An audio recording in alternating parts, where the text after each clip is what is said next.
Okay, guys, I'm back. So I got Bestie on deck. Bestie, say hi. Superhero in the house. Hi. Okay, so before we get into the other true crime that I want to talk to you guys about, we're going to talk about the it's a developing case. It's the Sierra Jenkins case, right? Yep. And this case, very, very interesting how it comes about. Now, from my understanding, Bestie, jump in and correct me if I'm wrong, okay? Sierra Jenkins is a talented, educated, beautiful young reporter. What area is she from? Do you remember? Oh, I don't remember. You don't remember? Off the top Okay. of my head. But she's a reporter. So she's been reporting news in her community and covering great stories and getting good footage and building up her professional portfolio covering news. And then so one day what do they call them? Let's say her supervisor called her to cover a story about I think it was a double homicide at a gas station. And they were calling her to cover the story. It wasn't at a gas station. It wasn't? No. Where was it at? It was, I believe it was at a restaurant. No, it was at a pizza place. At a pizza place. Okay. See, that's why I said, you guys heard me say, correct me if I'm wrong, because I don't remember all the moving parts about this, okay? But it was at a pizza place, and they called her to cover the story. Well, anyways, the supervisor kept calling her over and over again, like she would be perfect to cover this because she, inside knowledge, she knows the right way to interview the people, blah blah blah. She just would be the perfect person to go ahead and get coverage on this case. Well, while they were calling her time and time again, they later found out that out of the double homicide that happened at the pizza parlor, Sierra Jenkins was actually one of the people who was killed at the parlor. Is that correct, Bestie? That's true. Yeah. The other person who was killed at the parlor was, I believe, a 24-year-old man. Not 25-year-old man. 24-year-old man. Actually, 25-year-old man. Okay. Sierra Jenkins' friend. So he was her friend. He was her friend. So to just put this in perspective a little bit, Sierra was not the type of woman who went out. This is what her father said. Right, just how She's she not described the by her out-and-out family. Type of person. She was dedicated to her career. She was dedicated to her family and friends. But more so, she was a homebody. She didn't really go out all like that. Yeah. But what happened was her longtime friend, came into town. His name was Devon. I could be saying it wrong. Devon. Okay. So he came into town, and so she was like, "Oh, okay, yes, I'm gonna go out. We're gonna go hang out." Right. So they go out. They decide to go get some pizza.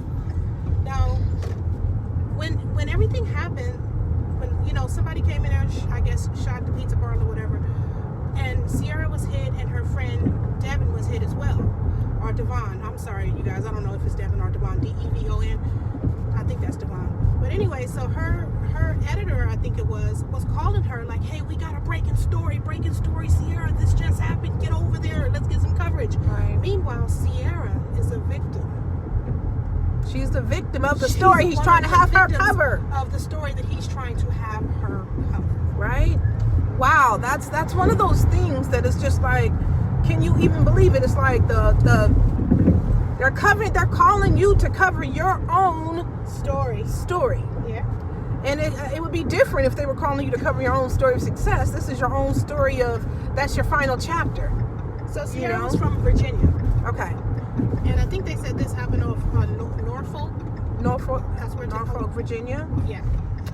You guys, that is just so, that's just so much. Could you guys even imagine that? Have you guys ever heard of this story? Light up the comments and let Bestie and I know if you guys have ever heard of this story.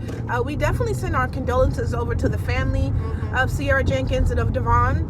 And his family and friends and loved ones. It's very tragic. It's like, whoa, what even happened? So she's not even the kind of person who regularly goes out, but she makes that exception because a friend comes into town. And he's, of course, we miss each other, we love each other, let's go hang out, let's just go get some pizza. It's not like that with anything even major going on, because like, who expects tragedy to just kind of burst into the room when you're eating pizza? Right. That's not, I don't know. I wouldn't expect it. I would probably more so expect it in a different type of event, like a club or something, or just not at a pizza parlor. But anyways, we never know, guys. We never know. And then, Bestie, talk about that other case. This is from your recent video. That one was really interesting too. Okay, the other case, we have another young man. I think, let me not quote his age, but he was young. He was like 29. Okay, I thought he was 25, honestly. No. He was like 28, 29. His name is Nathan Morgan. Okay, so Nathan Morgan, he's out on a jet ski with a female friend, we'll call it, because the reports are saying that this woman who he was with was not his woman, but we'll call her a female friend, okay? So they're out on a jet ski one day, and I guess they're having a good time. So something happens, and before you know it, they kind of exchange words with one another. Something happened, they ended up in the water. So we have an older couple, it's a 74-year-old man and his wife. They see them in the water, and they decide to what? Come on over and be a good Samaritan to help them out, right? Right. So Rescue they go mission. over there. I think they said they were on a pontoon boat. So they go over there on a rescue mission, being a good Samaritan. Let's help get these people out of the water. Hopefully everything is okay. So they go over there. They get them out of the water. You would think that the story ends there and yay, all is well. No, that's not what happened. So they go get them out of the water, and then this is what it said. Nathan, he starts getting agitated and getting handsy, like confrontational, fighting with the older man and the older woman. So they're like trying to make everything die down, like, hey, what's going on here? And the woman who Nathan was with, she tried to stop it, so she pushed Nathan back in the water. Like, oh no, you got to stop this. Now let me tell you about these good Samaritans. They were good once again. Even after the woman who he was with pushed him back into the water, they fished him out of the water again to give him another chance and say maybe it was just, a bad time, and I don't know, bad judge of character. Maybe if we get him out, he'll be all right this time. So they get him out of the water again, and things escalated. So much so that the 74-year-old unidentified man said he feared for him and his wife's life. That's how much they said Nathan was trying to fight them and trying to hurt them. So the man, he ended up pulling out his gun and killing Nathan. You guys, to stop it. I'm sorry, but I have to say this. Could you guys even imagine you are in the water? Now, I'm sorry, the article did not suggest this, but this is my own personal opinion of this. I believe that the couple could have been in the water based on a domestic dispute, because you guys got, they were on a kayak, did you say? They were on a jet ski. They were on a jet ski. How did they get in the water? How else would you get in the water unless you all pushed each other in the water? Or unless, even if the jet ski stops, even if it runs out of gas, you don't just jump straight in the water. Somebody could have got handsy, pushed each other, shoved each other in the water.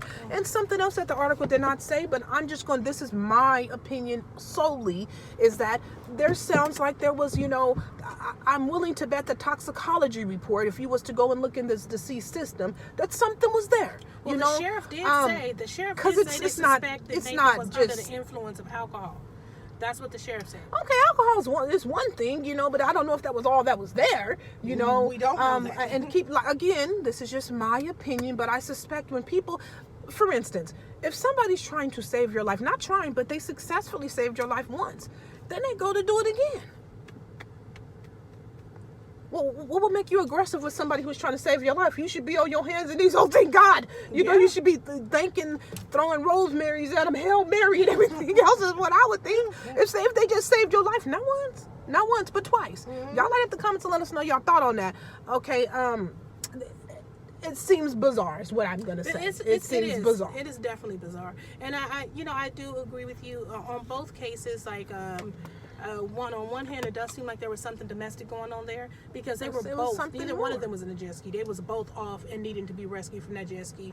And then when they rescued them, also another little hint that there may have been domestic with them too, is when he got aggressive with the couple who rescued them, and she had enough, she pushed him back. She's the one who pushed him back. See, that's a big telltale sign. That right there tells me that there was probably already something domestic going on. There was something going on. There was something going on. She pushed him in the water herself to try to keep it down. Yeah. And then they fished him out again. Yeah. Trying to really save the day. They did really save the day. They didn't try, they did it. Yeah. They did it again. You guys light up the comments. Let us know, have you guys ever heard of this? We definitely send our condolences to Nathan and his family, his loved ones, his friends, and to the young lady involved, or the older lady involved, however you want to say it. And to the husband and wife. To the husband and wife heroes, I just want to say in my opinion, because they rescued them. Wait, I just want to say this, because to the older couple, the husband and wife, I'm sure when they got on their platoon boat trying to enjoy their afternoon, they never thought that they was going to end up having to kill somebody that day. No, they didn't think about it. As a matter of fact, they showed up as good Samaritans, so that tells you where their heart and their mind was. It's like, if you see trouble and you can help, it's to help.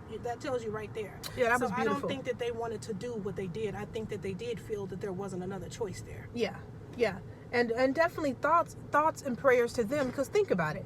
You're 76. 74. You already have whatever's going on in your life, because you guys know life is always happening to all of us, no matter what. So, you know, who knows what kind of mental or health conditions that they have endured throughout their life path, you know, their life journey. And then now, you know, you may have a little post-traumatic stress disorder on top of it, you know, or now you can never see the lake again that was once a place of peace for you, or, you know, large bodies of water. Now it's an ugly reminder of how you had to, you know, preserve by any means, you know. So they have their own stress associated with what happened too. We just need to keep that in mind, you know. But definitely condolence and prayers to both families and everybody involved in that case. Y'all write up the comments and let us know what you think. Y'all, we'll be at Costco the next time we come on, all right? Y'all stay tight. Y'all stay, what I say? Stay tight. Well, I don't know what the hell happened. I guess it really ain't none of my business how. Why you worried about if they tight? Yeah, it ain't really none of my business if you're tight or not. What I meant is stay tuned. Bestie!